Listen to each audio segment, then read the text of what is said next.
Hello everyone, welcome back to the channel. आज के video में हम लोग देखेंगे कि आप लोग किसी भी स्टॉक में बाइंग मोमेंटम है या नहीं, ये किस तरीके से पता कर सकते हैं, और वो भी बिना कोई इंडिकेटर को यूज किए हुए। तो जैसा कि अगर हम करंट सिनेरियो में देखें तो मार्केट अभी करेक्शन फेज में है एंड मार्केट अपने टॉप से अभी काफी ज्यादा करेक्ट हो चुका है। तो अगर मार्केट स्टेबल होता है और हमको पता करना है कि अब किस स्टॉक में बाइंग अपॉर्चुनिटी आ सकती है या किस स्टॉक में बाइंग मोमेंटम है, सो इसका पता करने के लिए एक सिंपल तरीका है और वो भी बिना कोई इंडिकेटर का यूज किए हुए। सो इस वीडियो में हम लोग किसी भी स्टॉक में बाइंग मोमेंटम है या नहीं ये पता करने के साथ साथ में हम लोग 3 स्टॉक्स का टेक्निकल एनालिसिस भी करेंगे, जिसमें कि जेंसर टेक्नोलॉजी है, लॉयड इंजीनियरिंग है एंड नारायणा हृदयालय है। एंड इसके साथ साथ जेंसर टेक्नोलॉजी का हम लोग क्वार्टरली रिजल्ट्स भी एनालाइज करेंगे। सो इस वीडियो को बिना स्किप के एंड तक बने रहिए। सो इस मेथड में हम लोग निफ्टी के चार्ट में एक बड़ा टाइम फ्रेम लगा लेंगे और वो बड़ा टाइम फ्रेम मिनिमम 2 आवर का होना चाहिए, लेकिन मैं प्रीफर करता हूं 1 डे का। सो सपोज करते हैं हमने 1 डे का टाइम फ्रेम लगा रखा है एंड हमारे पास निफ्टी का कुछ इस तरीके से चार्ट आ रखा है, जिस तरीके से अभी मार्केट करेक्शन फेज में है। सो हम लोग यहाँ पे देख सकते हैं कि निफ्टी अब लोअर हाई लोअर लो का फॉर्मेशन कर रहे हैं यहाँ पे। एंड यहाँ पे हम अगर इसके लो मिलाएंगे तो वो नीचे की तरफ हमको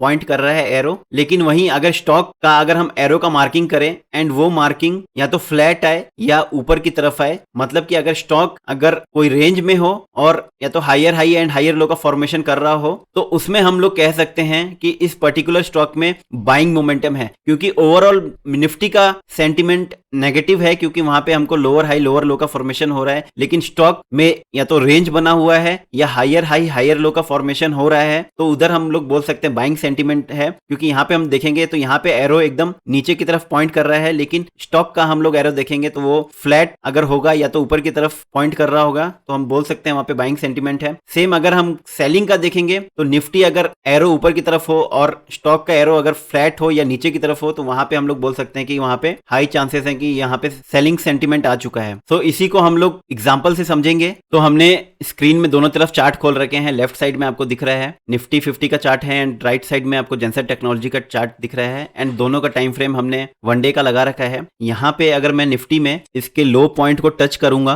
तो इसका एरो हमको क्लियरली दिख रहा है, नीचे की तरफ पॉइंट कर रहा है। लेकिन जेंसर टेक्नोलॉजी में अगर मैं लोअर पॉइंट टच करूंगा तो हमको वो एरो ऊपर की तरफ दिख रहा है। तो यहाँ पे शो हो रहा है कि पूरे इंडेक्स में नेगेटिविटी है, लेकिन ये पर्टिकुलर स्टॉक्स में अभी भी बाइंग मोमेंटम यहाँ पे दिख रहा है। और इसका अगर हम टेक्निकल एनालिसिस देखें तो हमको यहाँ पे दिख रहा है कि ये येलो कलर की एक मेजर ट्रेंड लाइन चली आ रही है, ये व्हाइट कलर वाली एक माइनर ट्रेंड लाइन है और यहाँ पे हमको सपोर्ट देखने को मिल रहा है। इसने इस लेवल का एक हाई लगाया हुआ था और इसको रेजिस्टेंस मान के यहाँ पे लगभग 5-6 टाइम्स इसने रिटेस्ट किया, लेकिन इस बार ये यहाँ पे आया, इसने माइनर ट्रेंड लाइन का सपोर्ट लिया। यहाँ पे हमको ट्रेंड लाइन पे डब्ल्यू पैटर्न भी दिख रहा है एंड इसने जो नेकलाइन का ब्रेकआउट दिया वो भी काफी अच्छे वॉल्यूम के साथ में दिया। यहाँ पे हमको वॉल्यूम कंफर्मेशन भी मिल रहा है, तो दैट मीन्स यहाँ पे अब बाइंग का काफी अच्छा मोमेंटम दिख रहा है हमको। और यहाँ से हो सकता है फ्यूचर में प्राइस कुछ टाइम यहाँ बिता के इसका ब्रेकआउट दे दे, यहाँ का रिट्रेसमेंट ले सकता है, फिर यहाँ से ऊपर की तरफ जा सकता है। सो अगर जेंसर टेक्नोलॉजी का अगर हम लोग क्वार्टरली रिजल्ट देखें तो इस बार क्वार्टरली सेल्स कुछ बढ़ के आया है। यहाँ पे हमको क्वार्टरली सेल्स स्लोली लेकिन बढ़ते हुए कुछ दिख रहा है एंड अपने एक्सपेंस को भी ये लोग काफी अच्छे से मैनेज कर रहे हैं, इस वजह से ये गैप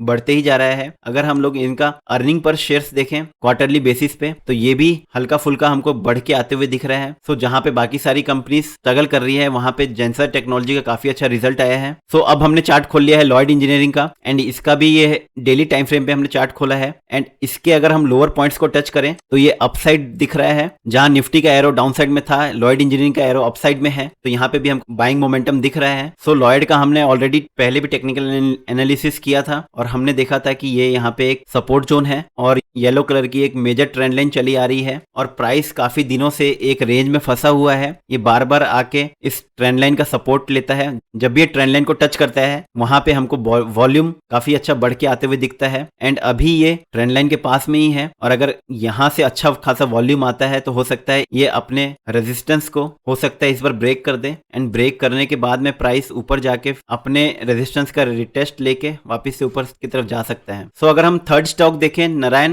हृदयालय का, तो यहाँ भी हम इसके लोअर पॉइंट्स को टच करें तो यहाँ पे भी हमको एरो ऊपर की तरफ शो होते हुए दिख रहा है। तो ये भी निफ्टी के अपोजिट में दिख रहा है हमको एरो, तो यहाँ पे भी हमको लग रहा है कि बाइंग मोमेंटम है। सो ये येलो कलर की एक मेजर ट्रेंड लाइन चली आ रही है। हमको यहाँ पे दिख रहा है कि प्राइस काफी लंबे टाइम से फ्लैट होके ट्रेंड लाइन से टकराया है यहाँ पे, और इसने लगभग 1400 के आसपास का हाई लगाया था और उस लेवल को वो लगभग 4-5 टाइम्स टेस्ट कर चुका है एंड वो लेवल अब एक रेजिस्टेंस की तरह काम कर रहा है। रिसेंटली उसने फिर से यहाँ पे रिटेस्ट किया उस लेवल को एंड उसके बाद से ये अपने ट्रेंड लाइन पे आया एंड ये अभी अपने ट्रेंड लाइन के पास ही ट्रेड कर रहा है। तो यहाँ पे भी हो सकता है प्राइस थोड़ा सा प्राइस एक्शन बनाए, यहाँ पे हो सकता है एक डब्ल्यू पैटर्न का फॉर्मेशन कर दे, वॉल्यूम के साथ अपने नेकलाइन का ब्रेकआउट दे, फिर ये अपने रेजिस्टेंस के पास जाए, वहां पे कुछ टाइम वेट करे एंड अपने रेजिस्टेंस का भी ब्रेकआउट वॉल्यूम के साथ दे दे